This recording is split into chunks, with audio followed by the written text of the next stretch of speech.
শুভ সকাল, সবাই কেমন আছো? আশা করি ভালো আছো, সুস্থ আছো।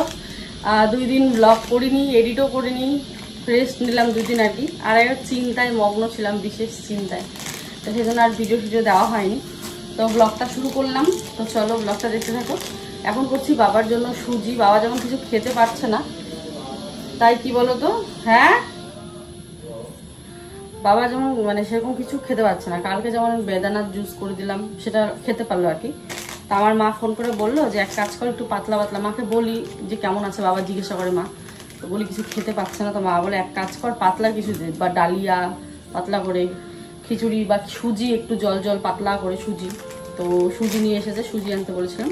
তো সকাল তো তাই খিচুড়ি আর দিলাম না, সুজিটাই দিই। তো দিই, এখন ডাক্তার এখানে নিয়ে যাবে, একটা ফিজিশিয়ান ভালো দেখাবে, খেতে পাচ্ছে না জন্য। তো ভালো ফিজিশিয়ানের খবরও পেয়েছে। তো চলো সুজিটা বানাই। ওই যে সন্ধ্যা এসেছে, ফুচকাকে নিয়েছে, ওই যে দেখো অল্প নিয়েছে। তারপর দোলনায় রাখবো। এখন ঘুমালে পরে খুশ দোলনায় থাকে, তাছাড়া কিন্তু খুশ দোলনায় থাকতেই চায়। কালকে বলে সন্ধ্যা এসেছিল, পরে ঘুমাচ্ছি দেখেছে, পরে আর ডাকেনি। অল্পই বানিয়েছিলাম সুজি, যে পাতলা করে কেমন হয়, কোনোদিন তো বানায়নি, তাই অল্পই হয়েছিল। ছন্দাকে একটু খেতে দিলাম, ছন্দা বললো আমি জুয়ের জন্য নিয়ে যাই। তো এই জুয়ের জন্য নিল, আর বাবার জন্য এই যে এইটুকুই বেঁচেছে।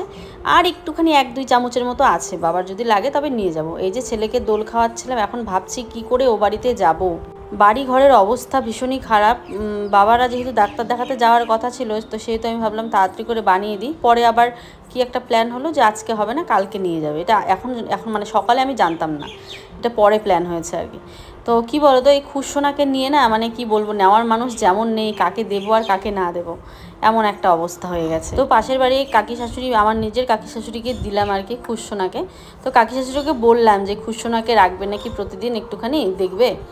তো বললো ভুট্টা টুট্টা আছে, কেমন করে কি করে, তো দেখা যাক কি হয়। খুশোনাকে কেউ ধরলে আমার কাজগুলো করতে পারি। দেখো আমার তো শুধু সংসারের কাজ নয়, ভিডিও করতে হয়, কত রকম কাজ থাকে বলো।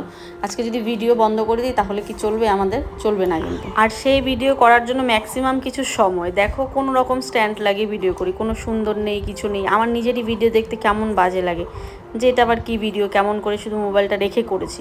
শুধু ভিডিও করলে হবে না, ভিডিওর কোয়ালিটি মেনটেন করতে হবে, তবেই না লোকজন পছন্দ করবে, আর তবেই না আমাদের ইনকাম হবে, তাই না? এই চ্যানেলটাকে আমি অনেক কষ্টে দাঁড় করিয়েছি, অনেক কষ্টে আজকে এই জায়গাটায় চ্যানেলটা পৌঁছেছে, আর যার জন্য আমাদের ইনকাম হচ্ছে, যার জন্য সংসারটা চলছে আর কি। তো এই চ্যানেলে যদি আমি শ্রম না দিই, খাটনি না দিই, অনেক বড় বড় চ্যানেল দেখেছি যাদের বাচ্চা হয়, তারা কিন্তু লোকজন রেখে তবেই কিন্তু কাজ করে। কিন্তু আমার ক্ষেত্রে দেখো আমি সেই লোকজনই পাচ্ছি না, যে কাকে দেবো। যাকেই বলছি না কেন, এই দেখো কান্না করছে, ভয়েস দিচ্ছি কান্না করছে। তো যাকেই বলি না কেন, সে বলে বাড়ির কাজ। এসেই কিন্তু 2-1জনকে বলা হয়েছে যে বাচ্চাটাকে নেওয়ার জন্য সারাদিন। আমার তো এখানে দুনিয়ার কাজবাজ কী করবো। তারপরে যে ঠাকুমা 2 দিনের জন্য আসলো, তারপরে প্রত্যেক দিন আসবে আসবে করে আর আসে না মানুষটা। ওই যে বললাম ওনার ক্ষেতের কাজ পছন্দ, বাড়ির কাজ উনি কিছুতেই করতে চান না। তো এই হচ্ছে ব্যাপার। তো কাকে বলবো বলো? তোমরা তো অনেকেই ভাবো হয়তো যে আমি হয়তো মিথ্যে বলি বা কিছু। আমি মানে দেখো, আমার তো যদি লোক থাকলে আমি কাজ করতে পারি, তাহলে কাজটা কেন করব না বলো? সেই কাজ করে যেখানে আমার ইনকাম হয়, সেখানে তো আমাকে শ্রম দিতে হবে। তোমরা জানো আমি অনেক কাজ বন্ধ রেখেছি, অনেক ব্র্যান্ড প্রমোশন বন্ধ রেখেছি, শুধুমাত্র এই যে সংসারের পেছনে সময়টা দিচ্ছি। এবার ব্লগটা না করলে তো হবে না, তাহলে তো আর রোজগারই হবে না, রোজগারটাও বন্ধ হয়ে যাবে। তো সেক্ষেত্রে আমাকে ব্লগটাও করতে হয় আর কি। আর এ বাড়িতে এসে যেন আরও মানে হয়ে যাচ্ছে, যেমন আয়ুষের বাবা তো একদমই সময় পায় না যে বাচ্চাটাকে নিবে, ওই আমাকে একা একা নিয়ে করতে হয়। আর আয়ুষদের সময় কি হয়েছিল বলো তো, অতটা কিন্তু অসুবিধা হয়নি। আয়ুষের সময় সবাই ছিল, বাড়ির লোক ছিল, তারপরে আশেপাশে সবাই ছিল। আমার ননাসটার অবশ্য বিয়ে হয়ে গেছিলো। আয়ুষ, বিবান এদের সময় কিন্তু খুব একটা কষ্ট হয়নি। কাল বিকেলবেলা বনির মা এসেছিলো, মানে আমার যে যা, ওর সাথে গল্প করছিলাম। ওরও তো বাচ্চা হবে, বলছিল ইস আমার এইবার খুব কষ্ট হবে, কারণ জেঠিমা অসুস্থ, মানে আমার জেঠি শাশুড়ি মা, বনির যে ঠাকুমা। তো তাই দিদি বলছিল, বলে বনির সময় এক ফোঁটাও ভাবিনি। আমার বাড়িতে একটা ননাস ছিল, শিবানী দিদি, তো ননাসটার এখন তো বিয়ে হয়েছে। ওই যে গিনির মা, তোমরা তো সবাই চেনো, গিনির মার তখন বিয়ে হয়নি। আয়ুষের সময় কিন্তু গিনির মার বিয়ে হয়েছে। বিবান, বনি এদের সময় কিন্তু ওই শিবিদি, জানো তো কী মানে নিয়েছে, আমরা তাই দেখেছি। বিবানের সময় আমি, ননাস, আয়ুষের পাপাও ছিল ওই সময়টা, আবার আয়ুষের সময় দিদিভাই ছিল, সবাই আমরা অল্টারনেট করেই কিন্তু এইভাবে বাচ্চাগুলোকে মানুষ করেছি। কিন্তু এই খুশ শোনার সময় যে এত অসুবিধা হচ্ছে কি বলবো। তো যাকগে কী করবো, এইভাবেই তো চলতে হবে বলো। এই যে দোলনায় দেখো আয়ুষের বাবা, আমি ওকে একটু বসিয়ে রেখেছি যে আমি ঘরটা অন্তত ঝাড় দিই, এখনও বাসি উঠোন পড়ে আছে, তুমি একটু বসো, একটু দোল দাও। তারপর ও আবার কোথায় যেন যাবে, ছটফট ছটফট করছে, কাজেই যাবে আর কি। তো আমি বলি তুমি একটুখানি বসো, আমি তারপর তো আবার রান্না বান্নাও আছে, কখন যে কি করব বুঝেই পাচ্ছি না। আর এই যে দোলনায়, তোমরা তো বলো দোলনায় খুব রিস্ক, পিয়া রেখো না, সত্যিই দোলনায় রিস্ক। কারণ কি বলো তো, যখন ঘুমিয়ে থাকে তখন কোনো রিস্ক নেই, কিন্তু খুশোনা যে এত ছটফট করে তোমাদেরকে কি বলবো, মানে এইটুকু বয়সে যে এত ছটফট করে, মনে হয় দোলনার থেকেই পড়ে যাবে, খুব ভয় লাগে আর কি। এই জন্য ওই দোলনার পাশে থাকতেই হয় দোলনাতে রেখে, মানে দোলনা যে কিনবো বা কিছু, দোলনাকে সামনে থাকতেই হবে দোলনার, না হলে উপায় নেই। কিন্তু আয়ুষ আবার কী বলতো, এত ছটপট ছিল না, ও আবার খুব চুপচাপ ছিল, মানে ছোটোর থেকেই অত নড়াচড়া কম করতো, একটু স্ট্রং কম, তোমরা জানো ছোটোর থেকে আয়ুষ একটু অন্যরকম ছিল। তারপরে তো থ্যালাসেমিয়া ধরা পড়লো, যার জন্য বাচ্চাটা কিন্তু ছোটোর থেকেই খুব নম্র ভদ্র, মানে কান্না করতো ঠিকই, কিন্তু চঞ্চলতা খুব কম ছিল, যার জন্য ওকে মানুষ করতে আমার কখনো ভাবতেই হয়নি। মানে বিছানায় রেখে গেলেও ও চুপচাপ ছিল। তো এই যে বনির মা এখন ফোন করলো, সেন্টার আমাদের চলে এসছে। সেন্টার কী জিনিস, অনেকে বলে সেন্টারটা কী জিনিস, এই যে প্রেগনেন্সির সময় সেন্টার দেয়, আর মানে সেন্টার থেকে খিচুড়ি দেয় আর কি, সেন্টার দেয় বলছি, আমরা গ্রামের ভাষায় সেন্টার দেয় বলি আর কি। খিচুড়ি দেয়, আবার কোনো সময় ভাত ডিম সিদ্ধ দেয়, যারা নতুন মা হয়েছে তাদেরও দেয়, আবার যারা প্রেগনেন্ট তাদেরও দেয়। তো আমাদেরকে দেবে ক বছর পর্যন্ত সেটা জানি না ঠিক, 5 বছর বোধহয় বাচ্চার, এরকমই হয়তো দেবে।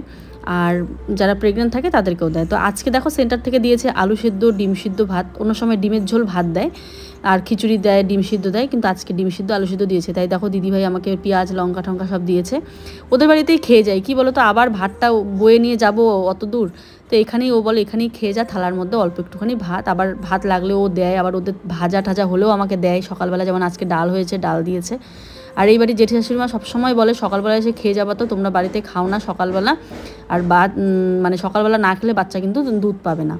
তো এটা কিন্তু সত্যি, খাওয়ার উপর সবটা ডিপেন্ড করে, এটা আমি নিজে ফল পাচ্ছি, যে আমি যদি খাই তবেই বাচ্চা দুধ পাচ্ছে, যদি না খাই তবে দুধ পায় না। আমি তো খেতেই পারি না সকাল সকাল, খুব অস্বস্তি লাগে আমার, তারপরে ওই যে জোর করে খাই আর কি। 2:30 মতন, এখনও রান্না বান্না খাওয়া দাওয়া কিচ্ছু হয়নি। কালকে জানো তো, কালকে ব্লগ শেয়ার করিনি, কালকে এমন টাইমে সব হয়ে গেছিলো, আজকে কিচ্ছু হয়নি। এইমাত্র ছেলেকে এতক্ষণ নিয়েই ছিলাম, আয়ুষের বাবা একবার বাজারে গেলো, বাবাকে এই করাতে মানে ও সারাদিন নিতেই পারছিল না। তারপর আমাকে একটু মাংস এনেছে, আবার মাংসের এই মশলা টশলা একটু রেডি করলো। তো এই যে এখন ওর কাছে দিয়ে ছেলেকে খাইয়ে দিয়ে স্নান করিয়ে, এখন স্নান করেছে অনেকক্ষণে, ওই খাইয়ে দিয়ে দিলাম, এখন 2:30 বাজে। এখন আমার যে কত কাজ, বাসি উঠোন এখনও ঝাড় দিইনি, উঠোন ঝাড় দেবো, কাপড় ধুলাম, এই দেখো কত কাপড় ধুলাম, আরও কিছু কাপড় আছে বালতিতে রাখলাম, ওগুলো আর আজকে ধোয়া হবে না। বাসন আছে এক গাদা কলের মধ্যে, ওই যে কলে। তারপরে রান্না করব, তার মধ্যে গ্যাস নেই, উনুনে রান্না করতে হবে, ঠিক আছে। গ্যাস আছে মানে অল্প অল্প জ্বলছে আর কি, তো ওইটা না শেষ হলে আবার ভরতেও পারছি না। আর ওই গ্যাসটা আবার এখান থেকে ভরা যায়নি, একটু দূরে গিয়ে ভরতে হয়, মানে কি বলবো। চলো এখন আগে উঠোনটা ঝাঁট দিয়ে বাসনটা দিয়ে আমি স্নান করে আসি, নাহলে এই স্নান বেলা হয়ে যাবে, তারপর রান্না করবো। ও সকালে বাজার থেকে খিচুড়ি খেয়ে এসছে, আর আমি সেন্টার খেয়েছি, মানে সেন্টারে আজকে ভাত আর ডিম সিদ্ধ আলু সিদ্ধ দিয়েছি, সেটা খেয়েছি, দেখতেই পারলে তখন। তো এই জন্য খিদেটা নেই, তো তাড়াতাড়ি করে তারপরে বাকি কাজগুলো করবো আর কি। তো চলো দেখতে থাকো। আজ উঠোন ঝাড় দিতে এতটা কেন লেট, তোমরা হয়তো সবাই ভাববে যে দিদিভাই কী ব্যাপার, বা অনেকে আবার ভাববে যে না বাচ্চা নিয়ে তো দেরি হয়, কিন্তু কি বলো তো, এই যে আয়ুষের বাবা আজকে সকাল থেকে ছিল না, কাকে দিয়ে করব, সেই জন্যই ওকে নিয়েই বসেছিলাম। আমার হাতের যেই কাজগুলো ছিল, ওকে যতবার দোলনায় ছোঁয়াই ততবারই কান্না করে, ওই দোলনায় শুয়ে শুয়ে যতটুকু কাজ করেছি। এখন শুধু এই যে বাসন মাজবো, উঠোন ঝাড় দিব, প্লাস আরও 1 বালতি কাপড় বেরিয়েছে, সেগুলোকে আর এখন ধুবো না, ওইটা কালকেই ধুবো, কারণ বেলা অনেকটা হয়ে গেছে। আর উঠোনে তারও ফাঁকা নেই, সবটার ব্লগ দেখতেই পাচ্ছ। তুমি কি ভয়েস দিবা? অনেকে বলো দিদিভাইরা যে এইভাবে উঠোন ঝাড় দিও না, পেটের সমস্যা হবে। ওই যে বললাম, আমার তো উপায় নেই, করতেই হবে, বাড়িঘর পরিষ্কার না করলে হবে বলো। আয়ুষের সময়ও এইভাবেই করেছি। 1টা মাস আমাদের রান্নাঘরে যাওয়া বারণ ছিল, মানে শ্বশুরবাড়ির রান্নাঘরে ঢুকতে দেওয়া হয় না, অসুস্থ থাকে সেই জন্য। তারপরে 1টা মাস যাওয়ার পর রান্নাবান্নাও শুরু করেছি, উঠোনও ঝাড় দিয়েছি, মশলাও বেটেছি, সবই করেছি। তো সেক্ষেত্রে ঠাকুর করেও কিছু হয়নি, কিন্তু এক্ষেত্রে বলতে পারছি না কিছু হবে কি না, সবটাই নিজের উপর ডিপেন্ড করছে, সবটাই ভগবানের ভরসা। আর তো কিন্তু কিচ্ছু করার নেই, কাজ তো করতেই হবে। গ্রামের বাড়িতে এসেছি, এত কাজ না করলে হবে। ফ্ল্যাটে থাকলে হয়তো এই কষ্টটা করতে হতো না, উঠোন ঝাড় দিতে হতো না, তারপর জলটা টানান হ্যাচড়া করতে হতো না, কিন্তু এখানে কিন্তু সেই উপায়টা নেই, এখানে কিন্তু এসব করতে হবে। আচ্ছা, তোমরা অনেকে দিদিভাইরা কমেন্ট করেছো বাবাকে হাগিস পরাতে, হাগিস পরাই। আর ওই যে দেখো একটা চেয়ার, ওখানে কিন্তু ওটাও ফুটো করা আছে, যেরকম তোমরা বলেছো চেয়ার একটা ফুটো করে দিতে আর কি, বাথরুম ফাথরুম করার জন্য। তো সব কিছুই করা আছে, হাগিসও পরানো হয়, কিন্তু বাবা মানে হাগিসে সেরকম কিছু করেন না, বাবা পড়তে চান না আর কি। তো এখানে আর বেশি ডিটেলসে বলছি না। তো চলো, প্রথমে ভাবলাম স্নান টান করে তারপরে রান্না বসাবো, কিন্তু আয়েশের বাবা বলছে যে তুমি এক কাজ করো, আমি উনুনটা ধরিয়ে দিই, তুমি রান্নাটা বসিয়ে দাও, না হলে না দেরি হয়ে যাবে। কিন্তু আমি বলি যে একটু স্নানটা করে নিলে হয়তো ভালোই হতো। তারপর ভাবলাম থাক, ওর খিদে পেয়ে গেছে বোধহয়, এত কাজ টাজ করে আসলো, তো বসিয়ে দিই রান্নাটা আগে। ওইদিকে আয়ুষের বাবা স্নান করলো, এই মাত্র চুল টুল কেটে এসেছে, স্নান করে ওই যে খুশের সামনে বসেছে। তো আমি এদিকে এখন রান্না করতে আসলাম আর কি। তো স্নানটা একটু পরেই করি, এদিকে আগে উনুনটা ধরিয়ে নিই, কচু টচু সেদ্ধ করে নিই, যেহেতু কচুর শাক করবো আজকে। আর উনুনটা হয়েছে ভিজা, বর্ষাকাল, পাশের পুকুরে মানে ডোবাতে জল জমেছে, আর এবারে কি হয়, ওই জল চয়েছে উনুনগুলোও হয়ে যায় ভিজা। তো ওই যে কিছু কাগজ, আমাদের বিজনেসের যে কাগজগুলো ছিল নাইটির ভেতরের, সেই কাগজগুলো দিয়ে উনুনগুলো ধরানো হয়। পাটখড়িও নেই যে উনুনটাকে ধরাবো। এইদিকে উনুন ধরাতে ধরাতে খুশোনা আবার উঠে পড়ে মানে কি, ওর খিদে পায়, কান্নাকাটি করে, খিদে পেলে আর কারো কোলে থাকে না। তো ওইদিকে কী করছে আয়েশের বাবা, কচুটাকে এখন বসিয়ে দিবে। আমি তো জাল ধরিয়েই আসলাম, জালটা ওই ধরাতো, ওই ভালো পারে আমার থেকে। তো ও নিয়েছিল বলে আমি ভাবলাম থাক, কান্নাকাটি যখন করছে না, তাহলে উনুনটা আমি ধরিয়ে নিই। ওইদিকে কচুটা বসিয়ে তারপরে বাকি কাজগুলো সারবো, যেমন এই যে বাসন মাজা আছে, কাপড় কাচা আছে, উঠোনটা না হয় ঝাড় দিলাম। তো বসিয়ে রেখে এই কাজগুলো করবো ভাবলাম। তো যেমন ভাবা তেমন কি আর হয় আজকাল, ভাবো তো আজকাল যেটা ভাববো সেটা হয় না, মানে তার উল্টোটা পারলে হয়। তো এই যে আয়েশের বাবা এখন কচুগুলোকে বসিয়ে দিচ্ছে। ও বেচারা সারাদিনের কাজকর্ম সেরে স্নান টান করে আসলো মাত্র, যে ভেবেছে একটু রেস্ট নেবে। রেস্ট আর কোথায় হয়, রেস্ট এখন কারোরই হয় না যদিও বা। তো যাকে ও কচুগুলোকে এখানে বসিয়ে দিচ্ছে। আর তোমরা তো জানো ও রান্না করতে কিন্তু বেশ ভালোই পারে, আমার থেকে ভালো রান্না করে। তো সেক্ষেত্রে চিন্তা করতে হয় না, মাঝে মাঝে কী কী ফোড়ন দেবে, কী কী মশলা দেবে সেটা বলে দিতে হয়। সব কিছু পারে না রান্না করতে, মোটামুটি কচু সচু এগুলো রান্না করতে পারে, মাংস কচু মাছ এগুলো পারে রান্না করতে। তো এই যে এখানেও বসিয়ে দিয়েছে, তারপর আমি এসে আবার রান্নাবান্না করবো আর কি। তো কচু খেতে আমরা সবাই ভালোবাসি, দাদাভাইও ভীষণ ভালোবাসে। কচু বলো, তারপরে লতি বলো, এই গরমের দিনে তো এগুলোই না, কচুর শাক গ্রামে গঞ্জে তো এগুলোই বেশি খাওয়া হয়। তো এগুলো কিন্তু কেনা কচু নয়, এগুলো ওই রাস্তার পাড়ে যে কচুগুলো হয় সেগুলো আর কি। তো বাবা কিন্তু কিছুই খেতে পারে না, ওই লিকুইড কিছু খাবার বানিয়ে দিলে, যেমন সুজিটা বানিয়ে দিলাম, সকালে ভালোই খেয়েছে আর কি। ওই মানে ধরো খিচুড়ি একটু পাতলা করে দিলে সেগুলো খাবে, ডালিয়া একটু পাতলা করে দিলে খাই। এমনি নর্মাল আমরা যেরকম করে ভাত তরকারি খাই সেভাবে কিন্তু বাবা খেতে পারে না আর কি। নর্মালি এরকম হালকা পাতলা কিছু করে দিলে তবেই খায়, খেতেই চায় না একদম, যার জন্য ডাক্তারটা দেখানো আর কি। অনেকেই বলছো যে আয়ুষের তো খবর নিচ্ছ না। দেখো এগুলো কমেন্টের উপরেই, কমেন্টে তো এত রিপ্লাই দেওয়া যায় না, তো দিদিদের এই ভিডিওর মাধ্যমে রিপ্লাই দিই। অনেকে ভাবছো হয়তো যে আয়ুষের তো কোনো ভিডিওতে বলছোই না, আয়ুষের কি খোঁজ খবর নিচ্ছ না। ঘুম থেকে উঠে রাত পর্যন্ত যতক্ষণ না ঘুমায় আমি ততক্ষণ ফোন করে খবর নিতেই থাকি ওর, ঠিক আছে। মানে যখন আমি ফাঁকা পাই, ফাঁকা তো পাই না, কিন্তু যখন ফাঁকা পাই সকাল থেকে রাত পর্যন্ত আমি ওর খবর নিই। কি রোদ ছায়া দিল তোমরা দেখতে পারো না, আবার আমার রোদ খেতে হয়, ভীষণ রোদ পড়েছে। বেড কাভারটা পেছনে আছে, বেড কাভারটা পেছনে শুকাতে দিয়েছিলাম। তো কচুর শাকটা মানে প্রত্যেকটা দিন ফেস্টি খাবার, ফেস্টি। এই যে কচুর শাক, এগুলো ঝামেলা লাগে না বলো তো করতে। এখন আবার মাংস নিয়ে এসছে আবার, যে মাংস বানাবো। আর এই যে কচুর শাকটা সেদ্ধ হয়ে গেল, এখন রসুন লঙ্কা দিয়ে মাছের মাথা, ওই যে খোকা ইলিশ মাছের মাথা আছে ওটা দিয়ে করবো আর কি। যখন ফ্ল্যাটে থাকি তখনও তো বাজারের কমতি রাখে না, এই বাজার সেই বাজার করে কি খাবার হবে ও বাজার থেকেই ভেবে নিয়ে আসে। আর গ্রামে আসলে কি বলো তো, ওর এই যে কচু ঘেঁচু খাবার, মানে কি বলবো, এত যে ওর এগুলো খাওয়ার ওর মানে কি বলবো, মানে আমি কোন পজিশনে আছি, আমি কি আদৌ পারবো কিনা সেটা ভাবে না। তো ও তো আমাকে ডিস্টার্ব করে না, ও ভাবে যে নিজেই বানাবে, আনে নিজেই বানাবে, কিন্তু আমারই খারাপ লাগে যে আমি বানিয়ে দিতে পারবো না, যার জন্য আমার বানানি, ঠিক আছে। না হলে কিন্তু ও আমাকে বলেও না যে এই তোমার বানাতে হবে, আমি এনেছি, এরকম কিছু বলে না। তো যাকে এই ফেস্টি খাবারগুলোর জন্য মাঝে মাঝে ওর উপর রাগই উঠে যে আজকে দেরি হয়ে যাচ্ছে, আজকে একটু সাধারণ সিম্পল কিছু খাই না। উনি মশাই ওটা খাবেন না, উনি যেটা রেডি করবেন, যেটা মনে মনে ভাববেন, সকাল থেকে যেটা ভেবে উঠবেন ওনাকে সেটাই বানিয়ে খেতে হবে বা বানিয়ে দিতে হবে। তো এই হচ্ছে ওনার ব্যাপার, মাঝে মাঝে রাগ উঠে, সত্যি বলছি। বসালাম মাংস এখন, আর ওইখানে ভাত বসিয়ে দিলাম, তাড়াতাড়ি হবে তাহলে। ভাতটা হতে আবার গ্যাস যদি শেষ হয়ে যায় তাহলে আর কাম হচ্ছে।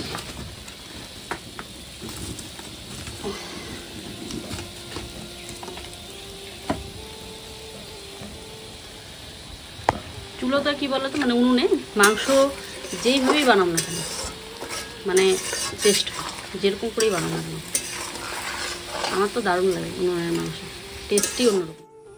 তো রান্না বান্না মাত্র কমপ্লিট হলো। তো এখন বাজতেছে প্রায় 5টা। তো আমাদের এটা দুপুরের খাবার।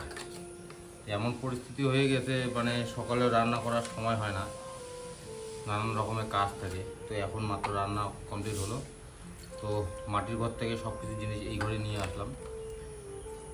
এমন সময় বাবু উঠে পড়ছে যে আমাকে ভাত বেড়ে দেবে, তারও সম্ভব হলো না। তো এখন কী করবো, খিদাও লেগেছে, নিজে বেড়ে খেতে হচ্ছে আর কি। তো আজকে কী কী রান্না হয়েছে অবশ্যই দেখেছো।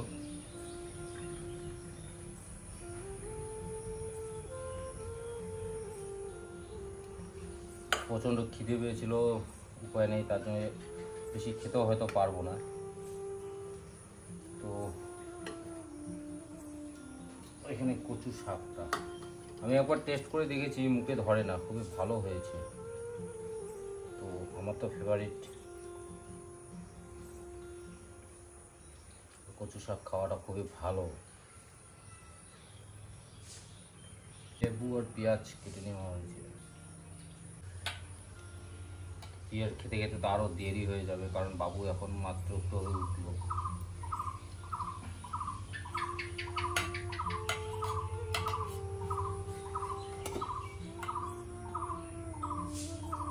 খাওয়া যাক।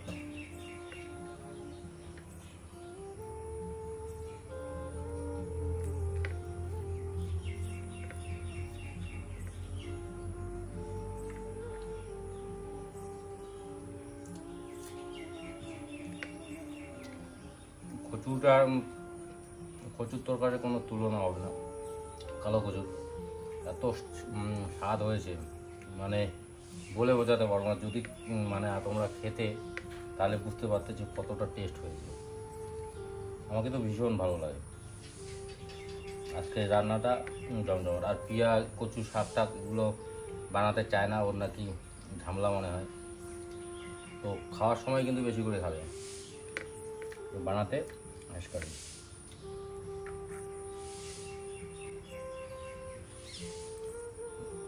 চিকেনটাও দারুণ হয়েছে। বন্ধুরা এইমাত্র স্নান করলাম, এই দেখো ভাবলাম একটু বাইরে যাবো, ওই যে ছেলে ঘুরে চলেও আসছে, ঘুমাইছে গুডুনো, অনেক পাহারা দেওয়ার লাগবে। চলো বাবা কি খায় একটু বানাই দিই, সুজি বানাবো। এখন খাবে না, রাত্রে। পুকু পুকু পুকু পুকু দেখছেন বেটা, এই যে বেটা। তো চলো এর সমস্ত কাজকর্ম করে একদম কাপড় চাপড় তুলে সব কিছু, খালি এক বালতি কাপড়, এটা আবার ধোয়া হলো না, এটা কালকে ধোবো। রান্নাঘর মুছে সমস্ত কিছু করে কাপড় তুলে এই যে ভিজা কাপড়গুলো এখানে রাখলাম। তো কাজ শেষ বাবা আজকের মতন। আমিও খেয়ে নিয়েছি তখন, ওকে আয়ুষের ব্যাপার করলে দিয়ে আমি খেয়ে নিয়েছিলাম, তারপর এখন স্নান করে আসলাম। তো আজকে মাহির ছিল ইঞ্জেকশন, মাহিকে তো চেনই, তো ওর খুব ব্যথা করছে তাই জেলটা নিয়ে যাচ্ছি। কি ইঞ্জেকশন দিছে সোনা? এই যে এটা লাগাও, কই কোটার দে দেখো, এই যে পাটা